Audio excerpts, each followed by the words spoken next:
ఆయన మొదటిగా గాడిద మీద ఎక్కి ఆ రామాల కద్దరన్న శాంతియాల రాజుగా వచ్చినాడు. ఏ రాజు? దీనుడైన రాజుగా వచ్చినాడు.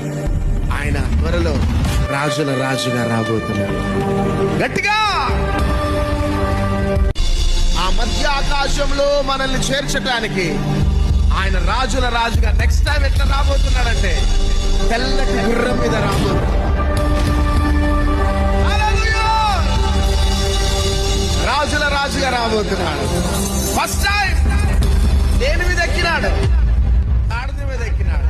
దీనుడుగా గాడిద ఎక్కినాడు. రెండోసారి ఆయన ఎట్లొస్తున్నాడంటే